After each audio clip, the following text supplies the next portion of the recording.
a quand même du monde qui a péri là, hein, nombreux, des femmes, des enfants. Hein. Ils ne méritaient pas ça. Moi, ça me sert, je ne sais même plus comment parler.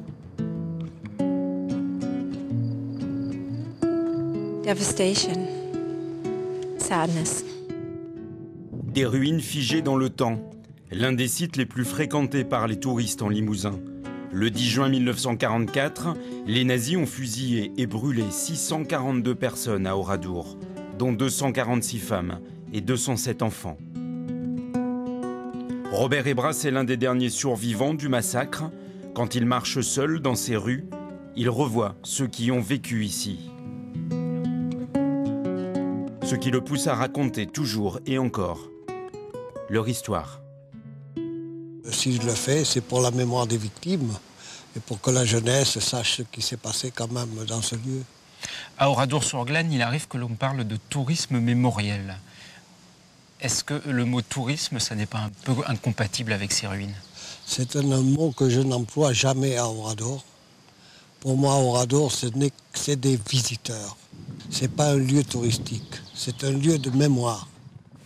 Vous allez voir des ruines, mais contrairement à ce que vous pourriez imaginer, il n'y a pas eu de bombardement. Ces lycéens s'apprêtent à vivre un moment qu'ils n'oublieront pas.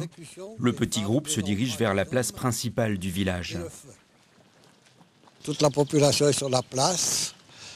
Des soldats passent au milieu du groupe. Et c'est par les femmes et les enfants qu'il faut mettre de ce côté-là. Et nous, les hommes, on nous fait mettre sur ce trottoir, sur le trottoir de ce côté. Personne ne pensait à la mort.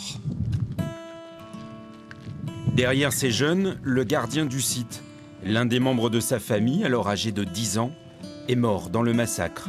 Jean-Michel Ducouret veille à la bonne tenue des visiteurs.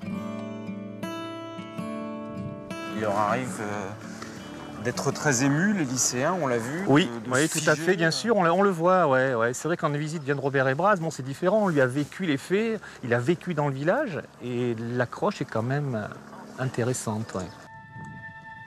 La Grange Lodi, c'est ici que Robert Hébras a été conduit avec une cinquantaine d'autres hommes pour y être exécuté. Il y a une détonation dans le village et c'est le signal de la fusillade.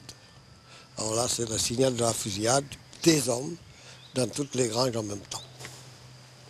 Je me suis retrouvé sous les autres et c'est ce qui m'a sauvé la vie. Après, c'est le coup de grâce à tous ceux qui voient qu'il y a une brin de vie.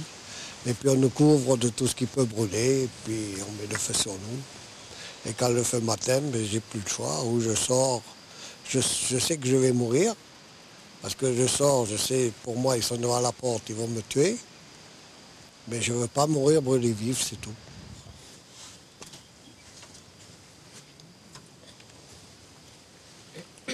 Vu ce qu'il nous raconte, c'est vraiment horrible ce qui s'est passé ici. Et puis on réalise, à notre époque, à notre âge, on ne connaît rien de ça. Et c'est vraiment bizarre. Il a une force de caractère exceptionnelle parce que si j'étais à sa place, je pense que ça ferait longtemps que j'aurais éclaté en sanglots. Quand la voix des derniers survivants s'éteindra, c'est assurément une partie de la mémoire d'Oradour qui disparaîtra. Pour la perpétuer tout près du village martyr, on a créé le Centre de la mémoire. Mais moins d'un visiteur sur deux passe par l'exposition qui permet de mieux comprendre les raisons du massacre.